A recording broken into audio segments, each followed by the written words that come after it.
is Angie Groon. I am a physical therapist assistant, certified lymphedema therapist at Pro Rehab South. I was a guardian for my dad for the Midwest Honor Flight in 2022 is when he was picked to go. So he's a Vietnam veteran. Every vet that goes has to have a guardian, and he asked me to be his guardian, so I was. So that was the first trip I took, was in September of 2022. I had a lot of fun with it. Got to talking to some people that were also on the flight that were guardians, and some of them were volunteer guardians for vets that didn't have a guardian. So I signed up to do that, and I was a guardian for a vet that I didn't know last year in the spring. So that was my second flight as a guardian, and then this year I signed up again to be a guardian. Didn't work out for me to be a guardian. The vet that I was assigned, the flight didn't work for him. So I was asked to be a medic instead. So I signed up to be a medic. So I went on the flight on May 6th as a medic. That's the first time I've done that. Well, I think that when they do get a medic, they look for someone that has a medical background. A lot of the medics that were on the flight that I was on were nurses. I was the only therapist. But I have the basic life support certification. I have CPR certification. You know how to do the monitoring, the vitals, breaths, O2 sats.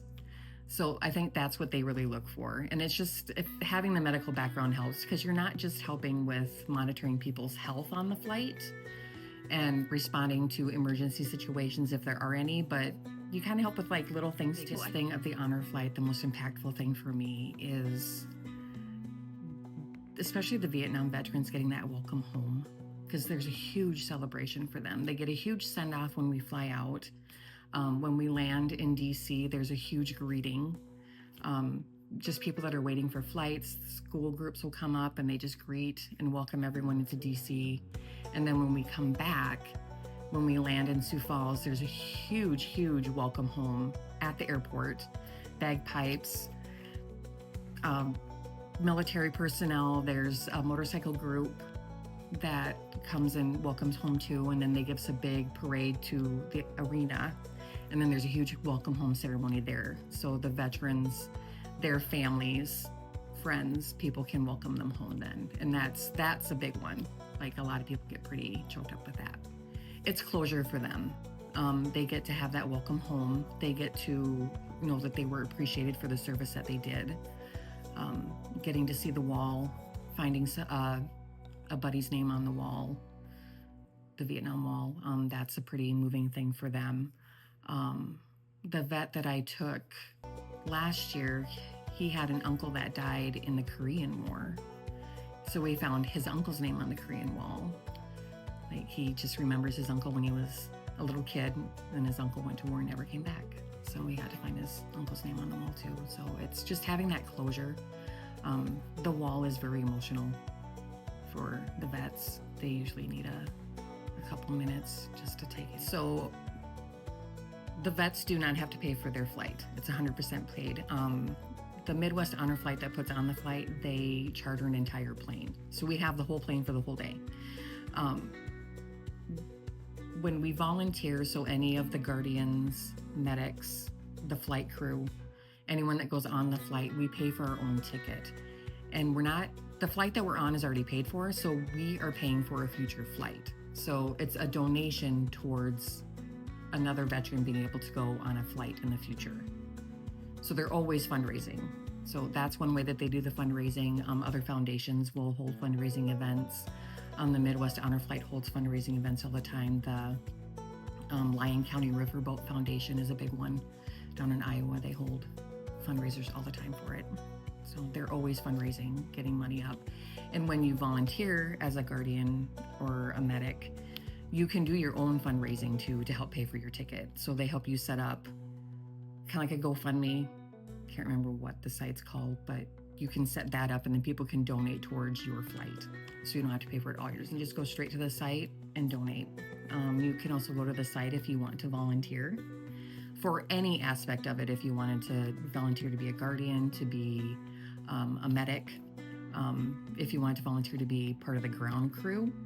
So the ground crew, some of them go on the flight, Some of them are just in the airport to help make sure people get on and off the plane fine, loaded on and off the buses. Every veteran has a wheelchair assigned to them. They call them an honor chair. Whether they need it or not, everyone's got one. And so the ground crew loads those in the plane, gets them off the plane when we land. Ground crew helps with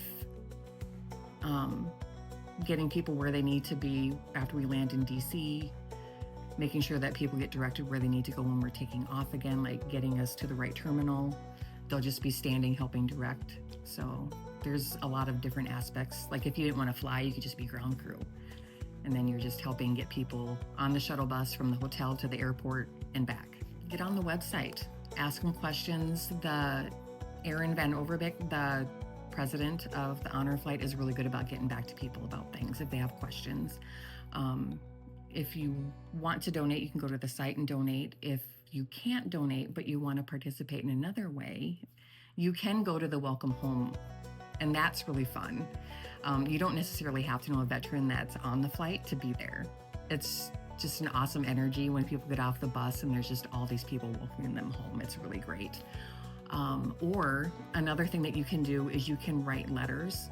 So they do mail call on the way home. And every vet gets a packet of mail.